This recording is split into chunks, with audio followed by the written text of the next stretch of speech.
नमस्कार, मी सी रोहन सरला रमाकांत पिंगळे. माझ्या सी रोहन पिंगळे या यूट्यूब चॅनलवर आपल्या सर्वांचं मनपूर्वक स्वागत. सुप्रभातम. सुरुवात करूया आपल्या मेडिटेशन व्हिडिओ आणि चिंतन डे 121ला. हाताच्या मुद्रा अशा, डोळे बंद करायचे आहेत, सरळ ताठ बसायचं आहे, पाठीचा कणा एकदम सरळ, चेहऱ्यावरती स्मितहास्य आणि सर्वात प्रथम आपल्या आईवडिलांना वंदन करायचं आहे, नमस्कार करायचा आहे आणि त्यांना धन्यवाद द्यायचे आहेत. आम्हाला जन्म दिल्यापासून आज तागायत आमच्यासाठी तुम्ही जे काही केलं, जे काही करत आहात आणि पुढेही जे काही करणार आहात त्यासाठी मनापासून धन्यवाद धन्यवाद धन्यवाद. Thank you so much. आता आपल्या गुरूंना, गुरुबंधूंना वंदन करायचं आहे, नमस्कार करायचा आहे आणि त्यांना धन्यवाद द्यायचे आहेत. आम्हाला आजपर्यंत तुम्ही जे काही शिकवलं, जे काही शिकवत आहात आणि पुढेही जे काही शिकवणार आहात त्यासाठी मनापासून धन्यवाद धन्यवाद धन्यवाद. Thank you so much. धरणी माता, आकाश, अग्नी, वारा, पाणी आणि निसर्गातील प्रत्येक गोष्टीला मनापासून धन्यवाद धन्यवाद धन्यवाद. Thank you so much. आम्हाला मिळत असलेल्या 2 वेळेच्या पोटभर अन्नासाठी आणि त्या प्रक्रियेमध्ये असलेल्या सर्वांना मनापासून धन्यवाद धन्यवाद धन्यवाद. Thank you so much. माझ्यामध्ये सतत सकारात्मक ऊर्जा येत आहे, सकारात्मक विचार येत आहेत, मी ते आकर्षित करीत आहे. मी आनंदी आहे, सुखी आहे, निरोगी आहे, यशस्वी आहे. मी सर्वांचा सन्मान करतो. मी ब्रह्म आहे, मी त्या चैतन्यमय ऊर्जेचा अंश आहे. मला सर्व शक्य आहे. मी सर्वांना सकारात्मक ऊर्जा, सकारात्मक विचार देऊ शकत आहे, कारण यामध्ये मला पूर्ण युनिवर्स अविरत मदत करत आहे आणि त्यासाठी या पूर्ण युनिवर्सचे मनापासून धन्यवाद धन्यवाद धन्यवाद. Thank you so much. आता आपण ओंकार ध्यानाला सुरुवात करूया.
आणि आता आपण थोडा वेळ अनुलोम विलोम करूया.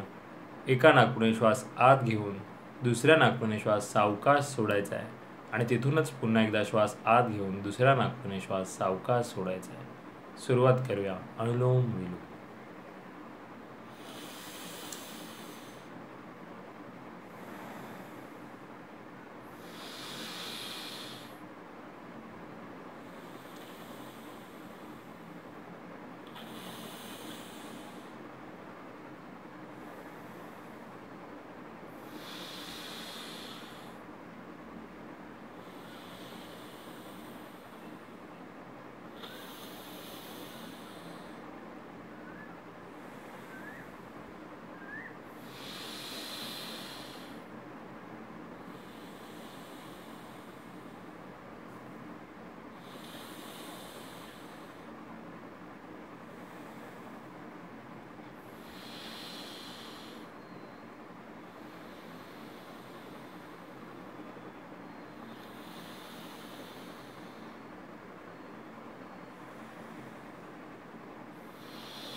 आणि आता आपण मारुती स्तोत्र म्हणू.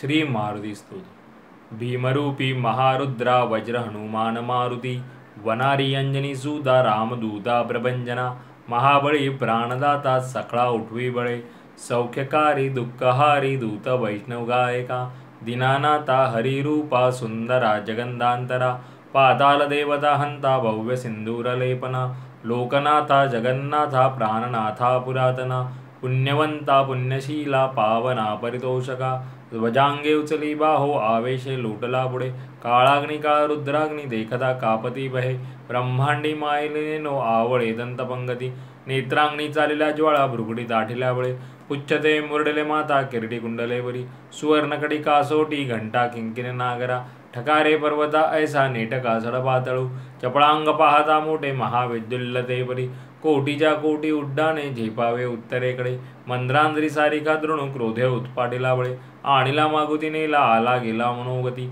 मनासी टाकिले मागे गतीसी तुळना नसे अनुपासोनी ब्रह्मांडा एवढा होत जातसे त्या सिधुना कोटे मेरू मांदार दाकुडे ब्रह्मांडा पोहते वेडे वज्रपुच्छे करू शके त्या सिधुना कैची ब्रह्मांडी पाहता नसे आरक्त देखिले डोळा ग्रासिले सूर्यमंडळा वाढता वाढता वाढे भेदिले शून्य मंडळा धनधान्य पशुवृद्धी पुत्र पौत्र समग्रही पावती रूप विद्यादी स्तोत्र पाठे करोनिया भूतप्रेत संबंधादी रोग व्याधी समस्तही नासती तुटती चिंता आनंदे दर्शने हे धरा 15 श्लोकी लाभली शोभली बरी दृढदेहो निसंदेहो संख्या चंद्रकळा गुणे रामदासी अग्रगणू कपिकुळासी मंडनु रामरूपी अंतरात्मा दर्शने दोषनासदी इति श्री रामदासकृत संकट निरसन मारुती स्तोत्र संपूर्णम.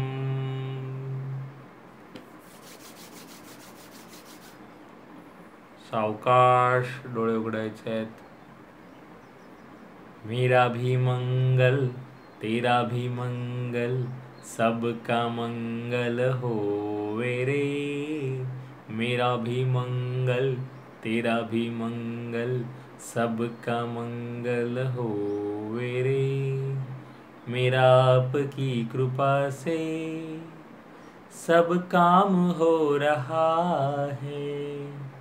मेरा आपकी कृपा से सब काम हो रहा है. करते हो तुम कन्हैया मेरा नाम हो रहा है. करते हो तुम कन्हैया मेरा नाम हो रहा है. मेरा आपकी कृपा से सब काम हो रहा है. हे ईश्वरा सर्वांना चांगली बुद्धी दे, आरोग्य दे, सर्वांना सुखात आनंदात ऐश्वर्यात ठेव. सर्वांचं भलं कर, कल्याण कर, रक्षण कर, आणि तुझे गोड नाम मुखात अखंड राहू दे. धरणी मातेला नमस्कार करायचा आहे. Thank you so much for giving me such a kind of wonderful life to life. खूप खूप आभारी आहे, असं सुंदर आयुष्य जगल्याबद्दल मनापासून आभारी आहे. Truly blessed, truly grateful from my bottom of the heart. हृदयापासून धन्यवाद धन्यवाद धन्यवाद.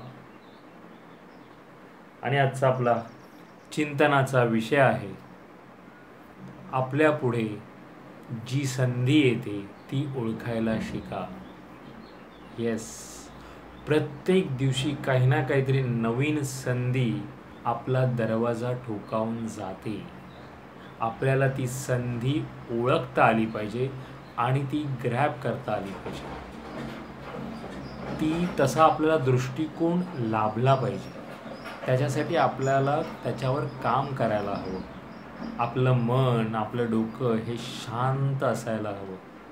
ती संधी समजून घेण्यासाठी, उमजून घेण्यासाठी, ओळखण्यासाठी आपलं चित्त पहिले शांत असायला हवं.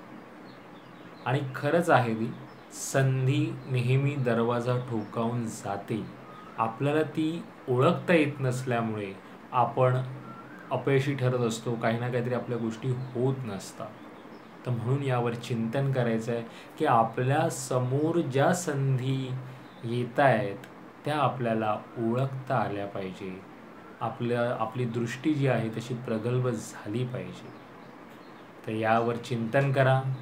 पुन्हा भेटू उद्या एका नवीन विषयासोबत. तोपर्यंत नमस्कार.